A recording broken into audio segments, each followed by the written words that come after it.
السلام علیکم خواتین و حضرات۔ آج مرزا غالب کی جس غزل پر اس محفل میں بات ہوگی اس کا پہلا شعر ہے: غافل بوہم ناز خودآرا ہے، ورنہ یاں بے شانہ صبا نہیں ترا گیاہ کا۔ غافل اسے کہتے ہیں کہ جسے کسی چیز کا ہوش نہ ہو، اور وہم ناز کا مطلب انہوں نے کہا ہے کہ اپنے کام پر یا اپنے حسن پر یا اپنے کسی اور کارنامے پر انسان کو بہت فخر ہو۔ اور خود آرا کا مطلب ہوتا ہے اپنے آپ کو بہت ہی باکمال سمجھنا، یہاں کے لیے استعمال ہوا ہے۔ غافل بوہم ناز خودآرا ہے، ورنہ یاں۔ ہم نے ان تمام مشکل الفاظ کے معنی آپ کے لیے کر دیے ہیں۔ بے شانہ صبا نہیں ترا گیاہ کا۔ شانہ آپ جانتے ہیں کسے کہتے ہیں؟ کندھے کو کہتے ہیں۔ ترا کہتے ہیں جو آپ نے کوئی پگڑی باندھی ہوئی ہو تو اس پر جو ایک لمبا سا کپڑا نکلا ہوتا ہے، یہ تو اس کے عام معنی ہیں، تو اس کو ترا کہتے ہیں۔ اور گیاہ کہتے ہیں گھاس کو۔ تو شعر کا مطلب کچھ ایسے ہوگا کہ غفلت کا مارا ہوا انسان جو بھی کام کرتا ہے تو اس میں وہ بڑے فخر اور ناز کے وہم میں مبتلا ہو گیا ہے، اور اس لیے اس نے جو خودآرائی کر رکھی ہے تو اپنے آپ کو بہت ہی باکمال سمجھتا ہے۔ حالانکہ اس دنیا میں کیا اس کائنات میں بھی کوئی ایسی چیز نہیں ہے جس کے لیے قدرت نے آپ کو ضروری سامان نہ دے رکھا ہو۔ مثال کے طور پہ آپ جب پانی کو دیکھیے، دو چیزوں کو ملانے سے وہ بنتا ہے۔ اسی طرح آپ دریا کی روانی کو دیکھیے کہ اس میں طاقت ہوتی ہے، اور وہ طاقت آپ کے بجلی گھر چلا دیتی ہے۔ غرض یہ کہ آپ جو کام بھی کرتے ہیں اس میں کسی نہ کسی طرح قدرت کا ہاتھ ضرور ہوتا ہے۔ مثلا آپ اپنی فصلیں پکاتے ہیں یا آپ اپنے باغات میں جو پھل لگے ہوئے ہوتے ہیں ان کو آپ پکاتے ہیں۔ یقیناً آپ محنت کرتے ہیں اور آپ ایک باغ لگاتے ہیں، لیکن اگر اس میں قدرت کا کمال شامل نہ ہو، اس کی طرف سے آپ کو ضروری سامان یعنی دھوپ وقت پر اور بارش، یہ سب چیزیں نہ ملے تو آپ کچھ نہیں کر سکتے۔ تو وہ یہ کہہ رہے ہیں کہ گھاس جیسی چیز کو دیکھیں، معمولی چیز ہے، اور اس کی زلفوں میں کنگھی کر کے اس کو ایک خوبصورت رنگ دینے کے لیے بہت ہی نرم چلنے والی ہوا ہے جو ظاہر ہے کہ قدرت کی طرف سے ہے۔ گھاس کی مثال اصل میں اس لیے دی گئی ہے کہ یہ عام ہے اور ہر کوئی گھاس کے بارے میں جانتا ہے اور اس کو دیکھ سکتا ہے، تو اس کی آرائش کے لیے ہوا ہی شانے کا کام دیتی۔ اب دیکھیے یہ شانہ اور ہوا جو ہے انہوں نے کیوں ملایا ہے۔ زلف جو ہوتی ہے، کسی کی اگر زلفیں ہیں تو ظاہر ہے کہ وہ اس کے کندھوں پر بکھری رہتی ہیں، اور ان کو سنوارا جاتا ہے تو وہاں اور خوبصورت لگتی ہیں۔ یہ مثال اس لیے بھی لائے ہیں کہ خود انسان گھاس کے تنکے کی طرح معمولی ہے، بے حقیقت ہے، اس کی کوئی حقیقت نہیں ہے، اور اس کی بے حقیقتی ظاہر کرنے کے لیے اس سے بہتر اور کیا مثال دی جا سکتی تھی۔ تو انسان کے لیے بس یہی ضروری ہے کہ ہر وقت اپنا کام کرتا رہے، صبر سے کام کرے، صبر سے کام لے، اچھے نتیجے کی امید رکھے، لیکن یہ اس کو کسی طور بھی نہیں کہنا چاہیے کہ میں یہ سب کچھ میں نے اپنی قابلیت سے اور میں نے اپنی ہمت سے اور اپنے حوصلے سے حاصل کر لیا۔ اس کو ہمیشہ اس بات کو یہ ضرور یاد رکھنا چاہیے کہ وہ جتنے کام بھی کرتا ہے، جتنی کامیابیاں بھی اس کو نصیب ہوتی ہیں، اس میں اللہ میاں کا ہاتھ ہوتا ہے، تو اگر اللہ انسان کو یہ کام کرنے کے مواقع فراہم نہ کرے اور وہ تمام سہولیات نہ دے جن کا بھی ہم نے آپ سے ذکر کیا ہے، تو انسان کبھی بھی کوئی ایسا نتیجہ نہیں پا سکتا جس نتیجے کے لیے وہ ہمت کر رہا ہے یا محنت کر رہا ہے۔ تو بس یہ سمجھنا چاہیے کہ سب کے لیے کامیابی کا ذریعہ صرف اللہ کی ذات ہے۔ شعر ہے کہ بزم قدح سے عیش تمنا نہ رکھ کے رنگ، صید زدام جستہ ہے اس دام گاہ کا۔ بزم قدح کا مطلب ہے وہ شراب نوشی کی محفل، جہاں لوگ مل کر بیٹھتے ہیں اور سب لوگ شراب پیتے ہیں۔ رنگ کو یہاں پر کلر کے معنوں میں نہیں استعمال کیا، بلکہ انہوں نے رنگ کو خوشی یا خوشحالی کے معنوں میں استعمال کیا ہے۔ اور صید زدام جستہ کا مطلب ہے وہ شکار جو جال میں پھنس کر نکل گیا ہو، یعنی ایک کوئی شکار تھا، کوئی پرندہ تھا، اس کو پکڑنے کے لیے آپ نے ایک جال لگایا، وہ جال میں پھنس بھی گیا لیکن وہ پھنس کر اس سے نکل گیا۔ صید کہتے ہیں شکار کو، آپ جانتے ہیں۔ اور صید زدام جستہ کا مطلب ہوتا ہے وہ شکار جو جال میں پھنس کر نکل گیا ہو۔ اس میں ایک لفظ استعمال ہوا ہے دام گاہ۔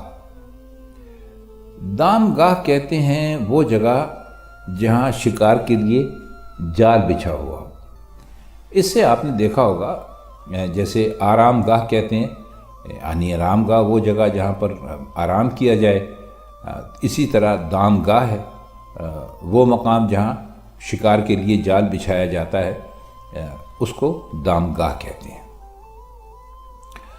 تو وہ کہہ یہ رہے ہیں کہ شراب نوشی کی محفل، عام تو خیال یہی ہوتا ہے لوگوں کا کہ بھئی یہ عیش اور عشرت کی جگہ ہے، یہاں پر جا کے لوگ شراب پیتے ہیں، نشے میں ہوتے ہیں، ہنسی مذاق کرتے ہیں، مستی کرتے ہیں۔ یہ جو ہوتی ہے محفل، اس کو ایک بہت ہی بڑا خوشی کا اور مستی کی جگہ یا اس کا ذریعہ سمجھا جاتا ہے۔ لیکن غالب کہتے ہیں کہ اس محفل سے بھی عیش کی تمنا نہ رکھو، کیونکہ اس کی خوشی اور خوشحالی اور شادمانی کچھ بھی کہہ لیجئے، ایک ایسا شکار ہے جو شکارگاہ کے جال میں پھنس کر نکل چکا ہے۔ اب آپ پوچھیں گے کہ اس کا کیا مطلب ہے، تو ہم بتاتے ہیں آپ کو۔ جو شکار جال میں پھنس کر نکل جائے وہ پھر آسانی سے نہیں پھنس سکتا۔ ظاہر ہے کہ ایک تو وہ جال کو پہچانتا ہے، وہ اس جگہ پر کبھی بیٹھے گا نہیں، اس کو معلوم ہوتا ہے کہ یہ جو یہاں پر دانہ بکھرا ہوا ہے میرے لیے، یا جو مجھے جو یہ زمین کے رنگ کے جو بچھے ہوئے یہ حلقے سے نظر آ رہے ہیں، تو یہ جال ہیں اور مجھے اس میں دوبارہ اس کی طرف نہیں جانا، اس کو تجربہ ہو جاتا ہے نا۔ تو کہنے کا ان کے مطلب یہ ہے کہ اس دنیا میں شراب نوشی کی جو محفل ہے اسے عیش اور عشرت کا بہت بڑا ذریعہ سمجھتے ہیں کہ بھئی یہاں جائیں گے اور یہاں پر جا کے مزے کریں گے، عیش کریں گے، مستی کریں گے۔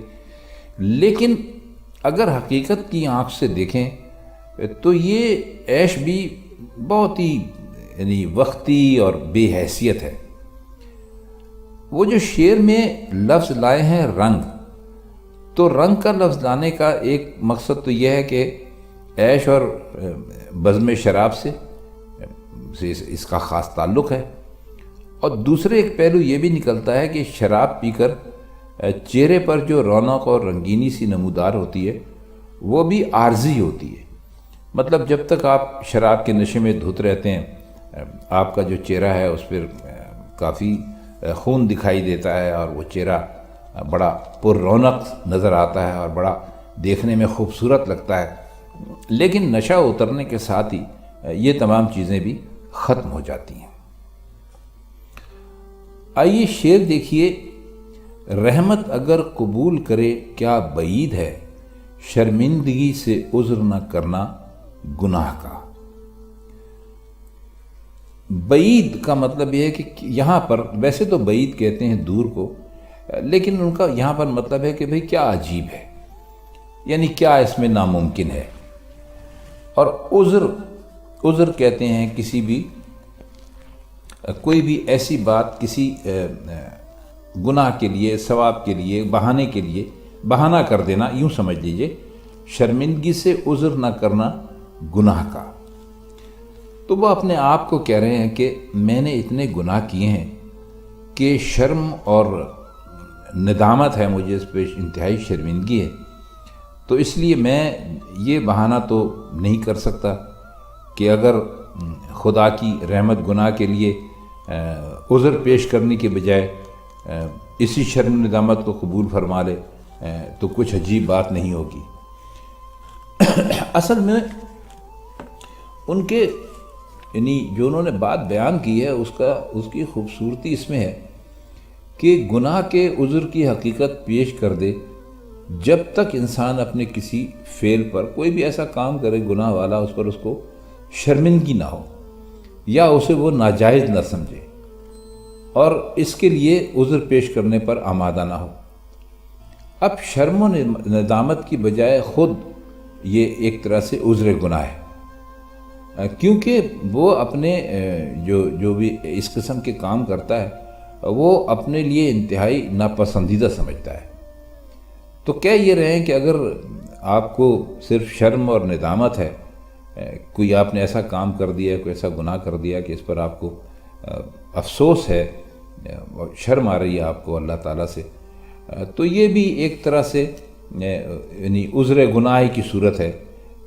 پھر کہتے ہیں کہ ہو سکتا ہے کہ کچھ کہنا نہ پڑے، اور جب آپ اتنے شرمندہ ہوں اپنے کسی گناہ کو کرنے پہ تو پھر خدا کی رحمت جو ہے اس سے کیا بعید ہے، کیا عجیب بات ہے کہ وہ اسے قبول کر لے، وہ اسے قبول بھی کر سکتی ہے۔ شعر دیکھیے کہ مقتل کو کس نشاط سے جاتا ہوں میں کہ ہے، پرگل خیال زخم سے دامن نگاہ کا۔ مقتل کہتے ہیں اس جگہ کو جہاں پر کسی کو قتل کیا جاتا ہے، شہادت گاہ بھی کہتے ہیں، آپ نے دیکھا ہوگا۔ اور نشاط کا مطلب ہوتا ہے خوشی، پرگل کا مطلب ہوتا ہے پھولوں سے بھری ہوئی، اور خیال زخم کا مطلب ہوتا ہے زخم کا خیال، اور دامن نگاہ کا یہاں پر جو ہے ابھی ہم جب اس کا معنی کریں گے تو آپ کو یہ آپ کی سمجھ میں آ جائے گا۔